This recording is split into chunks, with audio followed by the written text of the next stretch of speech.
We'll call to order our meeting for September 18th. Commissioner Stottlemyre. Present. Vice Chair Harris. Present. Chair Waymeyer. Present. Commissioner Dunn. Present. Commissioner Dickinson. Present. And a pledge of allegiance.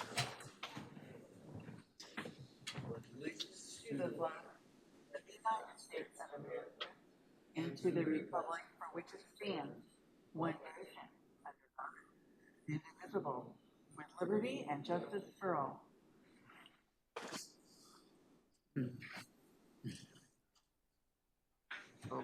Our consent agenda tonight includes claim vouchers in the amount of $937,442.58. Election canvas minutes for August 14th, meeting minutes September 11th, budget meeting minutes September 11th, and study session minutes September 16th. Is there a motion to approve?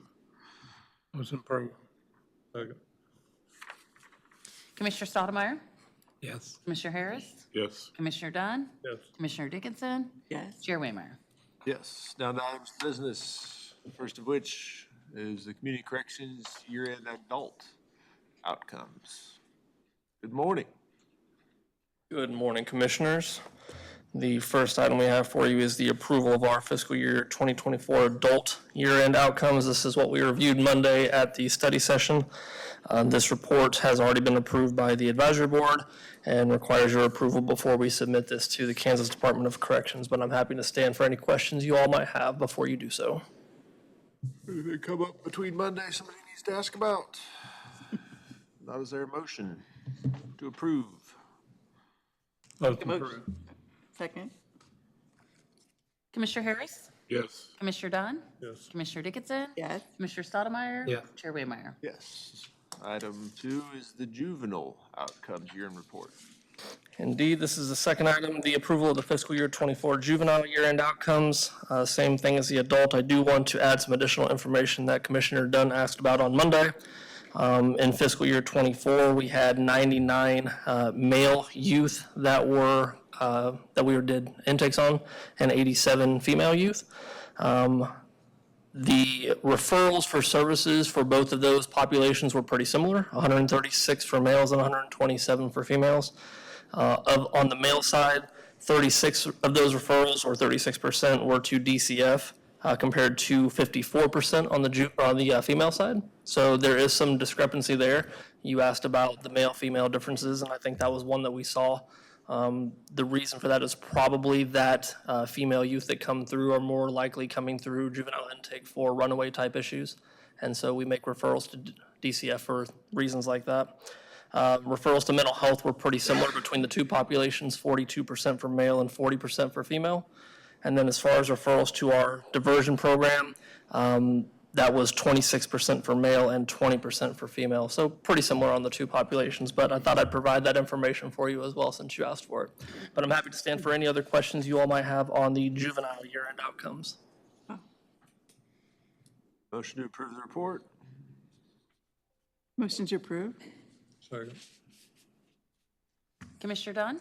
Yes. Commissioner Dickinson. Yes. Commissioner Stottlemyre. Yes. Commissioner Harris. Yes. Chair Waymeyer. Yes. Thank you, Commissioners. Thank you. Third item of business is to discuss approving pay grade changes. Morning, Commissioners. Morning. I am here to request approval to change our sanitarian position from a pay grade 17 to a pay grade 23.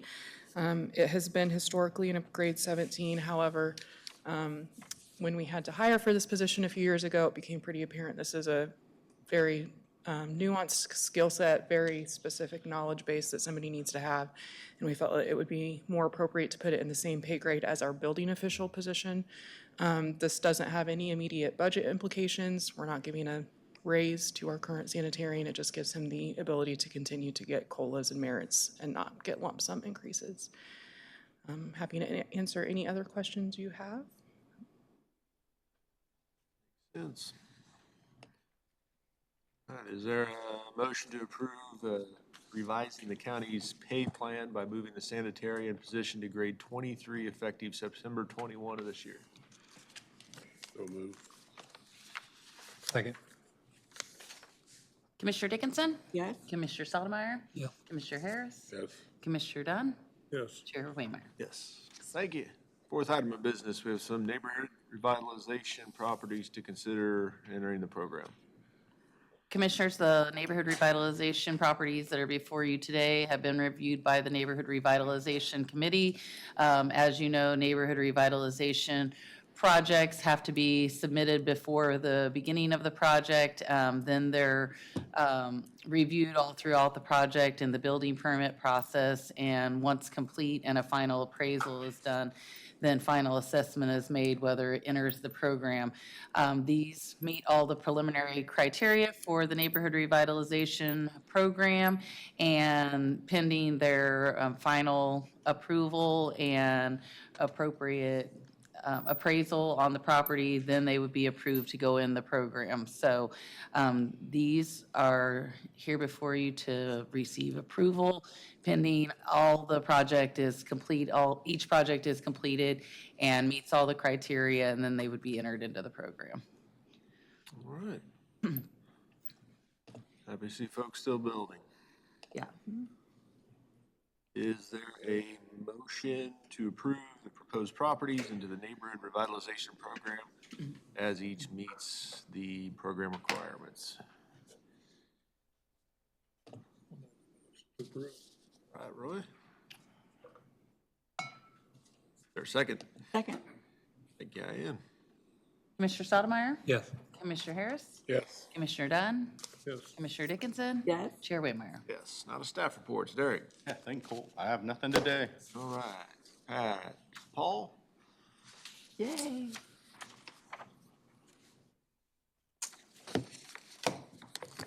Morning, Commissioners. Just a quick reminder for the public, this is the last day to RSVP for the Panasonic Information Luncheon next week on the 25th. So if anybody is interested in attending that, it's 11:30 to 1 at Auto University, $17 for get a box lunch and learn about what's Panasonic's doing and how that can impact us, and some time for Q&A. And I can help people register, or the Chamber can. We're doing this in partnership with the Chamber and Auto University. So just wanted to remind people this is the last chance. So far, we got a really good crowd, so that's good. Happy to answer any other questions. Thanks. Thanks. Anything, Sheriff?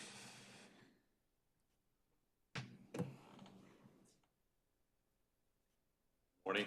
Morning. Just wanted to update you guys on some staffing things. Last Friday, we had one of our deputies that graduated the Law Enforcement Training Academy down in Hutch. And so now she will be back here going through field training at this point. We do still have one down there in training, but we're getting a lot closer to having a full staff on the road. We also have some movement, internal movement going on between the jail and court security and patrol. And we've just got some people shuffling around, but that did leave an opening in patrol. And that hasn't even happened yet, but we got the person hired for patrol yesterday. Oh, wow. So once all this stuff kicks in, we shouldn't miss a beat at all. So I just wanted to update you guys and say once again how grateful we are for what you've done with our pay plan and everything. That has been a key component to this, I believe, and that's been very helpful. So it's much, much appreciated. So thank you. Is it getting easier to get people into the training? I mean, no, it used to be months before you could get somebody to go down. Yeah, the academy, what they've done was they decreased the size of the class so that they have classes starting more often now. And so there's it's supposed to be a quicker rotation, and it appears that is working. And so their goal is that once we notify them that we would be down there in less than, I think it's less than 3 weeks or 6 weeks or something like that. And so far it seems to be doing pretty good. But with that said, there are a lot of agencies that have vacancies. So once everybody starts filling those up, I don't know. I don't know if it's their new model that is fixing it, or if it's not as many people that are being sent. I don't know, but we're not having to wait as long right now. Good, good. Morning, Jeff. Good morning, Commissioners. Several things I wanted to go over, and I think most of it's good, so we'll start with that. The Old 50 project has been progressing along very well. I spoke with Killer this morning. They are going to get the second lane on the 12 miles finished up, basically to Iowa later today before the rain comes in. I anticipate they will probably start some of the shoulder work at sometime midweek next week. Backing up a little bit on the 12 miles where I know the numbers are getting close enough that Ken was able to tell me that they had a little bit of an overrun on asphalt, but I think we kind of anticipated that due to some of the widening locations that we did in those west of Williamsburg and right there. So I'll have those numbers specifically for you at the next meeting. Again, I think they will probably start doing some of the shoulder work and the dirt work is basically all on site. Most of the flat concrete work has been completed. The culverts have been installed, I believe all of them to my knowledge.